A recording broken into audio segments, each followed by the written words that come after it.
দিনটা ছিল সানডে, তো বিকেল বিকেল রেডি হয়ে গেছিলাম ধর্মতলাতে, টুকটাক কেনাকাটার ছিল তাই। আর এই টপটা দেখো, আমি নিয়েছিলাম জুডিও থেকে মাত্র 300 টাকায়। এই ড্রেসটা পরে সেনকে আমাকে বেশ ভালোই লাগছিল। তো তারপরে ধর্মতলাতে যে স্টাইল বাজারটা খুলেছে, ফার্স্টে সেখানেই গেছিলাম। ওখানে প্রচুর সেল দিচ্ছিল, অনেক কমে কমে আর কি জামা কাপড় দিচ্ছিল, মানে শীতের জামা।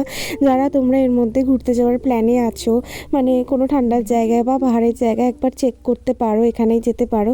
অনেক কমে এই জ্যাকেটগুলো দিচ্ছিল, মানে পাহাড়ে যে জ্যাকেটগুলো আর কি পরে, মোটা মোটা জ্যাকেটগুলো। কারণ কলকাতায় তো ওই জ্যাকেট আর পরি না আমরা, কলকাতার ঠান্ডায় তো বেশ ভালো ভালো আর কি, খুব ভালো ডিলে দিচ্ছে ওরা।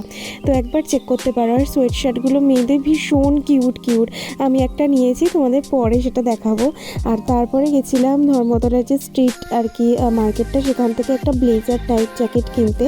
ওটা আমার অনেক দিন ধরেই কেনার প্ল্যানে ছিলাম, তো একটা নিয়েও ছিলাম। আর ধর্মতলার বেস্ট জায়গা হচ্ছে, মানে আমার ফেভারিট জায়গা হচ্ছে এই জায়গাটা। তারপরে প্রচুর ঘুরে টুরে কেনাকাটা করে আমার প্রচণ্ড খিদে পেয়ে গেছিলো, তাই গেছিলাম নিজামে কাঠি রোল খেতে। তো গেছিলাম, বহুদিন বাদে গেছিলাম। এখানে একটা রেস্টুরেন্ট টাইপ করেছে, এসি লাগিয়ে রেস্টুরেন্ট টাইপ উপরটা করেছে, বাট খাবারের কোয়ালিটি একদম লো করে দিয়েছে, মানে সেই আগের আর মানে খাবারের কোয়ালিটিটা নেই।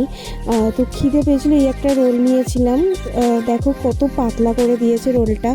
আর খিদে পেয়েছিলো তো খিদের চোটে খেয়ে তো নিয়েছি, মানে খুব খারাপও লাগেনি আবার খুব ভালোও লাগেনি, মানে আগে যেরকম টেস্ট ছিল সেরকম একদম নেই, আর কোয়ালিটি একদম বাজে করে দিয়েছে। তো মুড ভালো করার জন্য একটু চা খেয়ে বাড়ি চলে এসেছি। কী কী কিনলাম পরের পার্টে দেখাবো, টাটা।